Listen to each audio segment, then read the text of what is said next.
वसुदेव सुतं देवं कंसचारूरमर्दनं देवकी परमानंदम कृष्णं वंदे जगद्गुरुं कृष्णं वंदे जगद्गुरुं।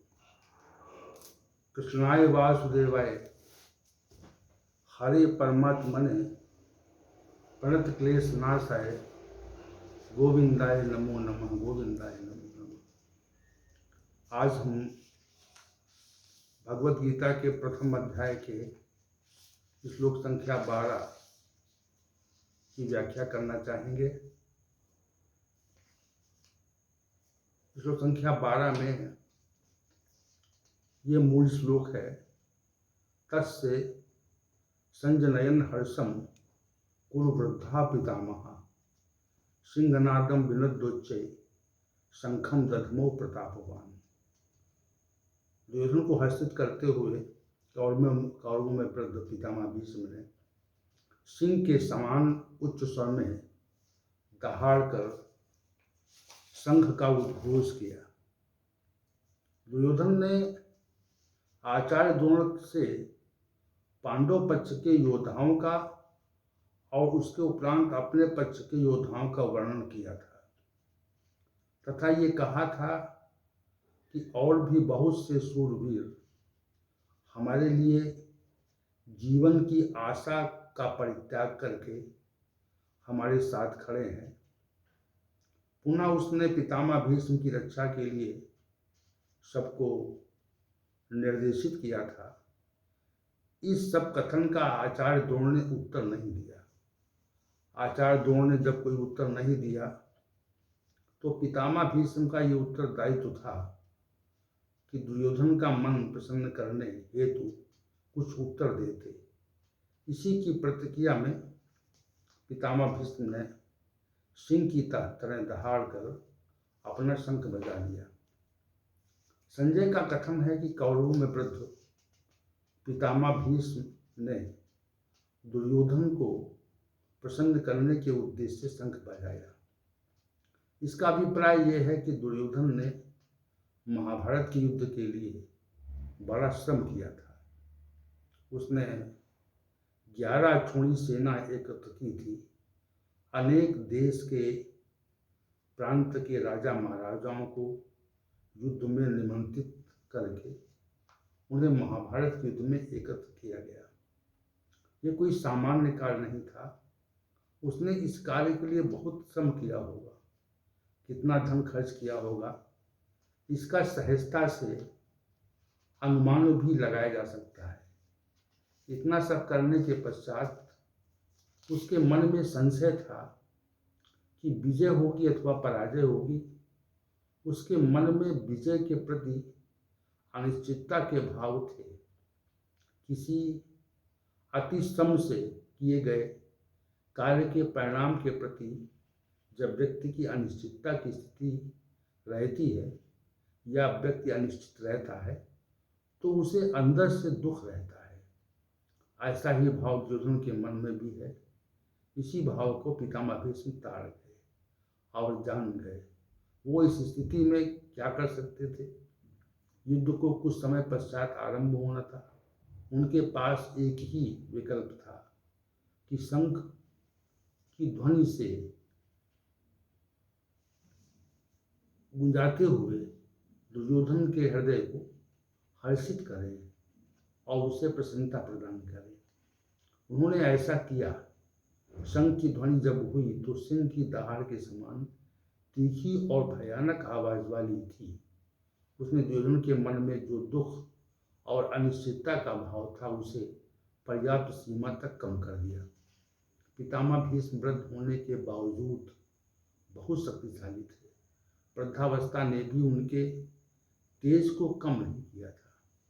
सिंह के समान बलशाली और चुस्ती फुर्ती होने पर ही वो सिंह के समान ध्वनि करते थे। इस कारण शंख का स्वर भी सिंह के समान था। इस सबका दुर्योधन को हर्षित करने का विषय था। जब व्यक्ति को अपना श्रम सकारात्मक फल देता उचित प्रतीत होता है तो उसके मन में प्रसन्नता होती है। स्वतः ही स्वाभाविक रूप से की प्रशंसा का उद्भव हो जाता है। ऐसी प्रसन्नता के उद्भव की ओर संजय का संकेत है। पितामह भीष्म की शंखा ध्वनि से दुर्योधन के मन में स्वतः ही प्रसन्नता के भाव प्रकट हो गए। शंख ध्वनि के कारण दुर्योधन के मन में हर्ष का भाव प्रकट हो गया। ऐसा श्लोक का उद्देश्य स्पष्ट प्रतीत होता है। कौरवों ने युद्ध के आरंभ का उपक्रम किया था। अनीति पर रहकर युद्ध के माध्यम से पांडवों को मारकर उनका राज्य हड़पने का मन बनाया था। विचार किया था यदि पांडवों को मार दिया जाए तो उनका अधिकार ही समाप्त हो जाएगा। एक तो अनीति, दूसरे पांडवों को जान से मारने का प्रयास। इसके लिए युद्ध को आरंभ करने का कार्य ये सब कौरव पक्ष की ओर से हुआ तथा दुर्योधन ने इसको मूर्त रूप प्रदान किया। अब खड़ी सेनाएं युद्ध की ओर अग्रसर होने वाली हैं, पर पांडवों की ओर से युद्ध की घोषणा नहीं है। अर्जुन अभी युद्ध में भूमि में पधारने वाले हैं। इसके पूर्व ही कौरव पक्ष के सेनापति पितामह भीष्म की ओर से युद्ध की घोषणा कर दी गई। इसका अर्थ है कौरव पक्ष ही लगातार युद्ध की ओर अग्रसर हो रहे हैं, पहल कर रहे हैं, अनीति के पथ पर हैं। इसका परिणाम पराजय है। ऐसा संयोग रूपी भाव स्पष्ट हो रहा है। सिंह के समान दहाड़ कर जब पितामह भीष्म ने शंख बजाया था, युद्ध की घोषणा कौरव पक्ष की ओर से हो गई, तब सेना ने इसकी क्या प्रतिक्रिया हुई, इसके स्पष्टीकरण हेतु अग्रिम श्लोक कहे गए हैं।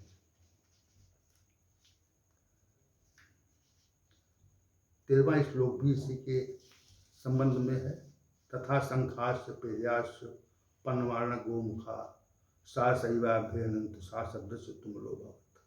तत्पश्चात शंख तथा भेरी प्रणव आनक गोमुख अचानक ही बजने लगे। इन बाजों के बजने से जो शब्द उत्पन्न हुआ वह अत्यंत भय उत्पन्न करने वाला था। पितामह भीष्म ने जब अपने शंख का उद्घोष किया तो उसकी प्रतिक्रिया में दोनों पक्ष के योद्धाओं की ओर से शंख, भेरी, प्रणव, आनक नामक बाजे बजे। सेनाओं ने समझा पितामह भीष्म जो कौरवों के सेनापति थे, उन्होंने युद्ध आरंभ करने की घोषणा कर दी। इसका परिणाम ये हुआ कि युद्ध में जो बाजे बजते हैं अथवा जिन बाजों का युद्ध आरंभ होने के पूर्व बजने का प्रचलन है, उनकी आवृत्ति होने लगी। युद्ध आरंभ होने की स्थिति का अनुभव होने लगा। युद्ध में बाजे बजने का पुराना प्रचलन है। आज भी सेना में अनेक प्रकार के वाद्य यंत्र रहते हैं, इनका प्रयोग भी होता है। उस समय विशेष होगा तभी अनेक प्रकार के वाद्य यंत्रों का उल्लेख किया गया है।